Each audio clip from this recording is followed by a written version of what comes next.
फूटे गंवार लूटे, कुछ वैसा ही हुआ है। चाइना ने अब 4 कैनेडियन को ऊपर भेजने के लिए फरमान सुना दिया है, जिसके बाद कनाडा में एक बड़ी हलचल मच गई है। ट्रू माइकल संकट एक बार फिर से उभर कर सामने आ गया है। इसी बीच कनाडा अब भारत के साथ रिश्ते भी ठीक कर रहा है, लेकिन डोनाल्ड ट्रंप का गुस्सा भी फूट पड़ा है। जियोपॉलिटिक्स में बहुत कुछ चल रहा है, हमेशा की तरह जानने को मिलेगा बहुत कुछ। आइए जानते हैं इन खबरों को विस्तार से। हाल ही में कनाडा और चीन के बीच कूटनीतिक तनाव एक बार फिर सुर्खियों में आया है। कहा जा रहा है कनाडा ने चीन द्वारा 4 कनाडाई नागरिकों की मौत की सज़ा को लेकर कड़ा विरोध जताया है। ये चारों कनाडाई नागरिक ड्रग तस्करी के आरोप में इस साल की शुरुआत में चीन में फांसी दे दी गई थी। कनाडा की विदेश मंत्री मेलोनी जोली ने इसकी निंदा करते हुए कहा कि कनाडा मौत की सज़ा का हर हाल में विरोध करता है और ऐसा होना नहीं चाहिए।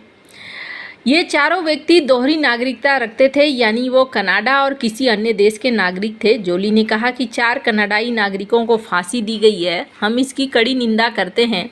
उन्होंने ये भी कहा कि कनाडा सरकार अन्य कनाडाई नागरिकों के लिए इसी तरह की सज़ा का सामना कर रहे हैं। चीन ने नरमी बरतने की मांग करी। कनाडा के ग्लोबल अफेयर्स डिपार्टमेंट की प्रवक्ता शार्लोट मैकलोड ने एक बयान में कहा कि कनाडा चीन के मौत की सज़ा के इस्तेमाल की कड़ी निंदा करता है, जो अपरिवर्तनीय है, बुनियादी मानवीय गरिमा के खिलाफ है। उन्होंने कहा कि कनाडा ने इन व्यक्तियों के लिए वरिष्ठ स्तर पर बार बार दया की अपील की थी। वह हर मामले में हर जगह मौत की सज़ा का विरोध करता रहेगा।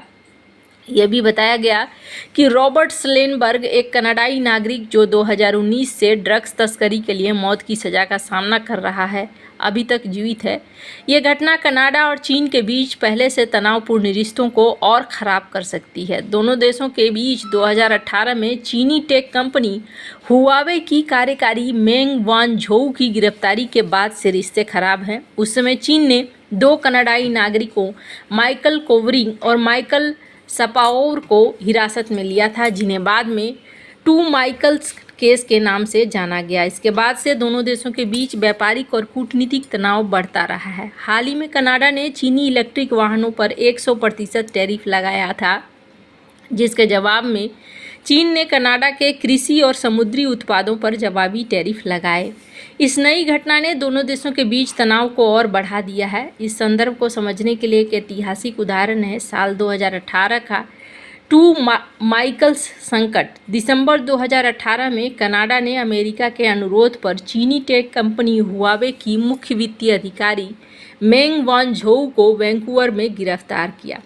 उन पर अमेरिका के प्रतिबंधों का उल्लंघन करने का आरोप था। इसके जवाब में चीन ने कुछ ही दिनों बाद 2 कनाडाई नागरिकों माइकल कोवरिंग और माइकल सपाओर को हिरासत में ले लिया। दोनों पर जासूसी का आरोप लगाया गया और उन्हें कठोर परिस्थितियों में रखा गया। ये घटना कनाडा और चीन के बीच एक बड़े कूटनीतिक संकट में बदल गई। कनाडा ने इसे मनमानी हिरासत करार दिया, दोनों की रिहाई की मांग की, जबकि चीन ने इसे कानूनी कार्रवाई बताया। इस दौरान कनाडा ने अंतर्राष्ट्रीय समुदाय से समर्थन मांगा और कई देशों ने चीन की आलोचना की। ये संकट दिसंबर 2021 तक चला, जब मेंग वानझोउ को रिहा किया गया और उसी दिन दोनों माइकल्स को भी छोड़ दिया गया। इस घटना ने दिखाया कि कनाडा और चीन के बीच कूटनीतिक तनाव जल्दी ही व्यक्तिगत और मानवीय संकट में बदल सकता है, जैसा कि अब 4 कनाडाई नागरिकों के फांसी के साथ फिर से देखने को मिल रहा है। 4 कनाडाई नागरिकों की फांसी का मामला 2018 के ट्रू माइकल संकट से कई मायनों में समान है। दोनों ही मामलों में कनाडाई नागरिकों को चीन में हिरासत और सज़ा का सामना करना पड़ा। दोनों ही बार कनाडा ने मानवाधिकार का उल्लंघन बताया। आज का संदर्भ कुछ अलग जरूर है, क्योंकि इस बार 4 लोगों को फांसी दे दी गई है, जो एक अपरिवर्तनीय कदम है। खैर, अब इस घटना के बाद चाइना और कनाडा के बीच में संबंध खराब हो रहे हैं, लेकिन माना जा रहा है कि कहीं ऐसा तो नहीं है कि ये सब कुछ के कारण इन सब कुछ के पीछे अमेरिका के साथ रिश्ते का खराब होना भी एक कारण है। हाल ही में कनाडा और अमेरिका के बीच रिश्ते बहुत खराब हुए हैं। मार्क कार्नी ने 14 मार्च 2025 को कनाडा के प्रधानमंत्री के रूप में पद संभाला और उनके पहले आधिकारिक कदमों में से एक समीक्षा थी। कनाडा ने साल 2023 में जस्टिन ट्रूडो की सरकार के दौरान अमेरिकी कंपनी लॉकहीड मार्टिन से 88 F-35 लड़ाकू विमानों को खरीदने के लिए 19 अरब कनाडाई डॉलर अमेरिकी का सौदा किया था। कनाडा की रॉयल कैनेडियन एयरफोर्स के लिए 30 साल में सबसे बड़ा निवेश था।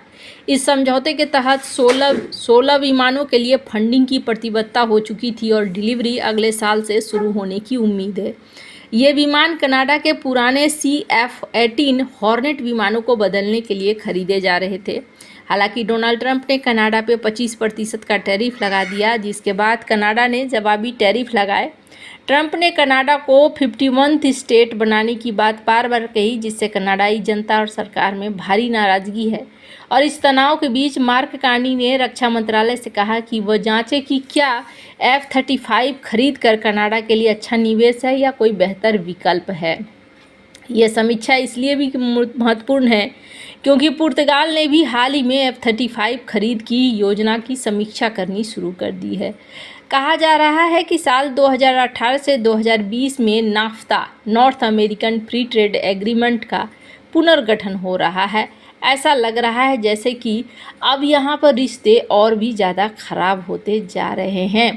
इसी क्रम में एक और चीज़ देखने को मिल रहा है कि डोनाल्ड ट्रंप यहाँ बुरी तरीके से गुस्साए हैं।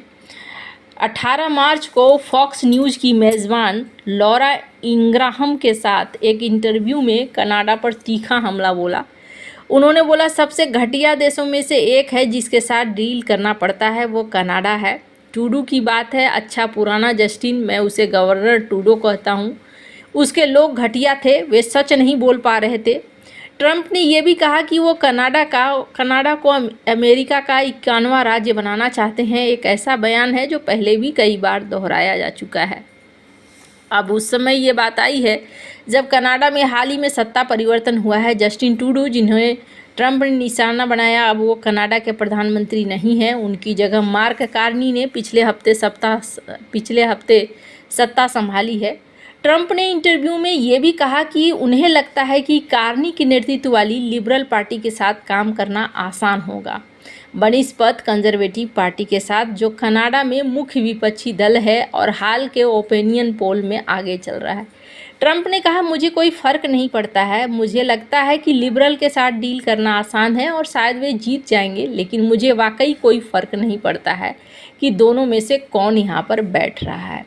अब जहाँ एक तरफ ये सारा सीन होता हुआ दिख रहा है, वहीं भारत के लिए एक अच्छी बात देखने को मिल रही है। कार्नी, जो पहले बैंक ऑफ कनाडा और बैंक ऑफ इंग्लैंड के गवर्नर रह चुके हैं, उन्होंने भारत के साथ रिश्तों को बेहतर करने की बात कही। उन्होंने कहा कि भारत के साथ रिश्तों को फिर से बनाने का अवसर है। हमें व्यापारिक रिश्तों में साझा मूल्यों पर आधारित संबंध बनाने की ज़रूरत है। अगर मैं प्रधानमंत्री हूं तो मैं इस अवसर को बनाने के लिए उत्सुक हूं, ये कहा गया है उनके द्वारा। जस्टिन ट्रूडो के कार्यकाल में भारत और कनाडा के रिश्ते ऐतिहासिक रूप से सबसे निचले स्तर पर पहुंच गए थे। सितंबर 2023 में ट्रूडो ने भारत पर सिख अलगाववादी हरदीप सिंह निज्जर की हत्या में शामिल होने का आरोप लगाया था, जिसे भारत ने निराधार बताकर खारिज कर दिया।